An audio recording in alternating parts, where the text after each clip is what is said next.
Visión integral del desarrollo infantil. Elementos fundamentales para la intervención y formación a niñas y niños en educación preescolar. Introducción. El desarrollo infantil constituye un proceso complejo. Por ello, para iniciar su abordaje partimos de la identificación de dos caleidoscopios teóricos principales que sirven como base para sostenerlo. El biológico, que enfatiza el desarrollo y crecimiento humano como un proceso evolutivo que revela patrones universales y etapas que hay que atravesar para constituirse como personas adultas maduras, y el sociocultural, el cual explica la influencia del ambiente, el contexto, el territorio y la cultura en el desarrollo de las infancias. Ambas perspectivas son complementarias y constituyen una visión integral y compleja. En este sentido, es importante precisar el punto de partida y el concepto de desarrollo que tenemos de las niñas y los niños. Los principios y valores de la NEM asumen como un paradigma educativo emergente la búsqueda de la transformación permanente de la realidad desde el ámbito territorial, contextual y comunitario. En este sentido, busca profundizar en la perspectiva sociocultural y convoca a tomar una postura ideológica, política, educativa y metodológica ante los procesos de desarrollo infantil. Esto implica decidir si las intervenciones pedagógicas deben orientarse a reproducir la cultura actual, o bien promover alternativas desde una actitud crítica que conduzca a la transformación de las realidades y, en consecuencia, del proceso educativo de niñas y niños para romper algunos mitos que se atribuyen a este nivel. Mito 1. De la niñez feliz. Se asume que todas las niñas y todos los niños son iguales, homogenizándolos social y culturalmente. Segunda, del método perfecto, el trabajo pedagógico se realiza de acuerdo con una receta, sin preocuparse por la fundamentación de dicho trabajo ni las particularidades del grupo. Tercera, del hábito y las rutinas. El trabajo pedagógico se genera a partir de rutinas específicas, con reglas fijas y automatizadas que resultan en una jornada predecible. Esto despierta la siguiente inquietud. ¿Estamos formando infancias autómatas o autónomas? Cuarta, del autocontrol. El trabajo pedagógico se reduce a fórmulas mágicas, canciones, bailes o reprimendas, para que el grupo mantenga la calma antes de llegar a situaciones más complejas. 5. Acerca de la maestra jardinera, la sobreactuación de la o el docente, quien, a partir del rol de una segunda madre que trabaja con las infancias más pequeñas, representa y se reduce, en la praxis, solamente a la contención afectiva y el sentido lúdico de su trabajo. De este modo, haremos un breve recorrido por el enfoque biológico, desde la perspectiva sociocultural del desarrollo, en la que niñas y niños construyen activamente su conocimiento, identidad y personalidad. Esta visión parte de la premisa de que niñas y niños tienen voz propia, autonomía y derechos, y son considerados sujetos sociales y políticos capaces de tomar decisiones y expresar sus opiniones conforme a su género, edad, situación socioeconómica y entornos familiar y comunitario. Miradas tradicionales, las teorías biológicas del desarrollo infantil. Etimológicamente, infante se construye con el prefijo in, el cual implica una negación, y fari, que significa hablar. Así, la construcción cultural de este grupo marginado se define como lo sin voz, sin habla. El tránsito de la infancia a la adolescencia radica en la adquisición de voz y su participación como ciudadanos. Pocos colectivos marginados han sufrido una violencia tan extrema, ser silenciados en su totalidad. A lo largo de la historia, la forma como se ha concebido a las niñas y a los niños ha experimentado una transformación significativa según el tamiz de la época, la región y la cultura. Durante mucho tiempo se les consideró como pequeñas personas adultas, destinadas a asumir responsabilidades desde temprana edad, con una escolaridad limitada y una alta tasa de mortalidad. Aries, 1987. La evolución de esta concepción se revela como un fenómeno histórico, social, económico y cultural continuo. se ha desplazado del reconocimiento de la niñez como una etapa de inocencia y bondad que debe ser protegida, transitando por momentos en los cuales las prácticas de crianza eran notablemente duras y abusivas con relación a las normas contemporáneas, hasta llegar a una comprensión profunda de las necesidades, derechos y capacidades de niñas y niños al reconocer su importancia en las sociedades y conviniendo su bienestar y desarrollo como una prioridad fundamental. Las teorías biológicas del desarrollo infantil proponen etapas evolutivas basadas en la concepción de la niñez como un proceso universal, Lansdowne, 2005, y asume que los patrones de desarrollo son homogéneos para todas las niñas y los niños en el mundo. Sin embargo, este planteamiento teórico no es generalizable, ya que las experiencias de niñas y niños varían significativamente según el entorno cultural, social y económico en el que crecen y, por lo tanto, su desarrollo también. En este sentido, aunque dichas teorías son valiosas como marcos generales para comprender el desarrollo infantil, es fundamental considerar la influencia permanente de los contextos y las diferencias individuales y culturales de niñas y niños para una cabal comprensión de su proceso de desarrollo. En consecuencia, es fundamental conocer las miradas desde las cuales se trabajan en los centros preescolares y preguntarse cuál es la concepción desde donde se mira a niñas y niños. De acuerdo con Dahlberg et al. 2005, en la modernidad, como modo de vida occidental, se presentan al menos tres horizontes. 1. Las niñas y los niños como reproductores de conocimiento, identidad y cultura. Considera a las niñeces como receptoras pasivas de conocimientos y valores culturales, cuyo papel es asimilar, apropiar y reflejar la cultura donde nacen. Este enfoque ha generado un creciente interés en el empresariado, quienes ven a las infancias como una etapa inicial para la formación de capital humano, es decir, de futuras personas trabajadoras y consumidoras que perpetúan valores como el individualismo, la competencia y el éxito en la sociedad capitalista de consumo. 2. Las niñas y los niños como seres inocentes en la edad dorada de la vida.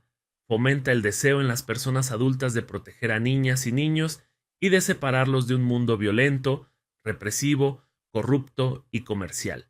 Esto conlleva la construcción de un entorno seguro y cerrado para ellas y ellos.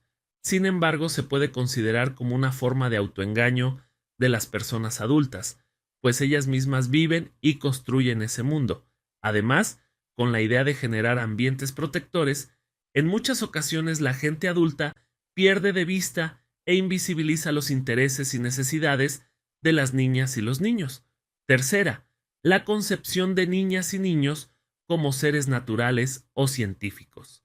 Con base en las etapas de desarrollo biológico, la escuela enfatiza una visión de estándares universales que tiende a encasillar o limitar las capacidades.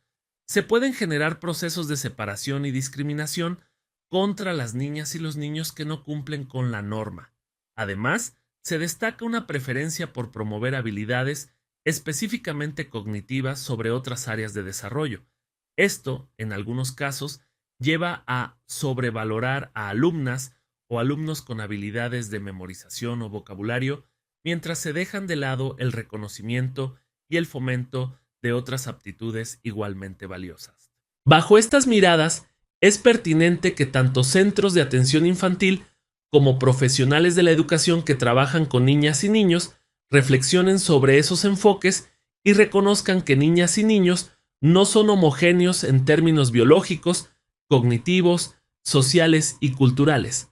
Con ello se busca que las y los docentes adopten los paradigmas que reconocen a las niñas y a los niños como agentes en su propio aprendizaje y desarrollo, que fomenten su participación y respeten su individualidad, identidad y voz propia, rasgos que contribuyen significativamente al progreso de la sociedad y de manera particular a la formación de niñas y niños autónomos, reflexivos, solidarios y participativos. Miradas contemporáneas. La visión sociocultural y crítica del desarrollo infantil.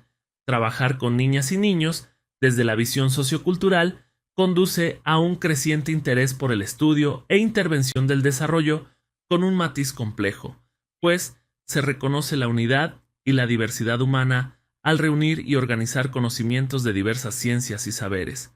Se lleva a cabo con una orientación problematizadora y particularista, contraria a las generalidades y verdades últimas. Delgado, 2021. Desde la visión sociocultural crítica del desarrollo infantil, se integran los siguientes aportes conceptuales que son clave para construir formas de intervención integral en las primeras infancias, bajo el enfoque de derechos basado en los principios fundamentales de la Convención sobre los Derechos del Niño, ONU 1989, que funge como un paraguas para dar coherencia y dirección a nuevas formas de intervención en el desarrollo de niñas y niños.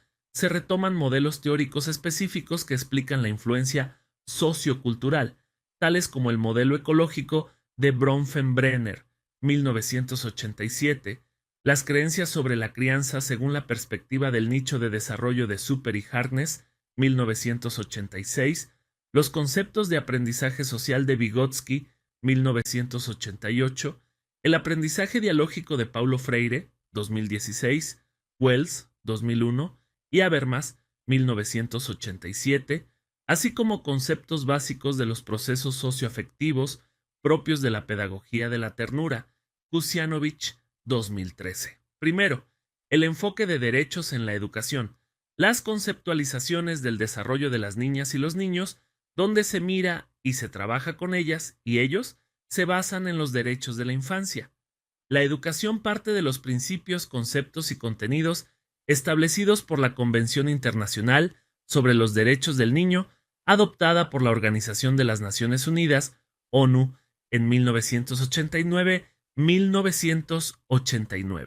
Este documento propone concebir a las niñas y a los niños como sujetos de derecho que participan, opinan y toman decisiones sobre todo lo que les afecta de acuerdo con la evolución de sus facultades. Asimismo, son sujetos sociales y políticos que el Estado mexicano debe considerar para generar políticas públicas en la materia, de modo que se supere la perspectiva adultocéntrica de verlos como entes pasivos a quienes se debe proteger. En este sentido, el enfoque de derechos brinda un marco conceptual y operativo que orienta los procesos educativos y ofrece criterios para observar, interactuar, reflexionar y evaluar las prácticas educativas y de crianza. Así, se ha convertido en el marco de referencia de la propuesta de visión integral del desarrollo de las niñas y los niños mediante conceptos clave para la intervención socioeducativa. 1. Sujetos de derechos. Es fundamental reconocer a las niñas y a los niños como titulares de derechos.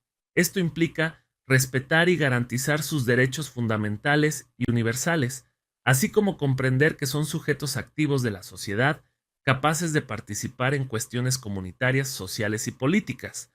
2.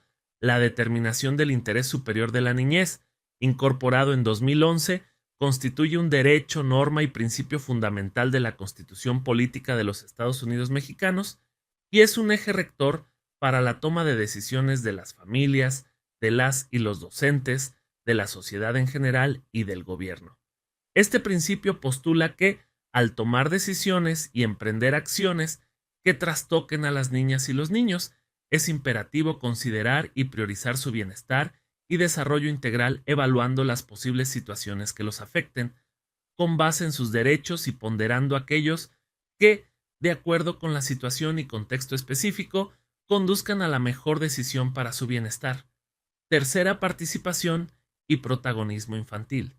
Este principio integra diversos derechos de las niñas y los niños, como ser escuchados, considerar su opinión, la libertad de expresión, la toma de decisiones informada y sobre todo la incidencia en su entorno.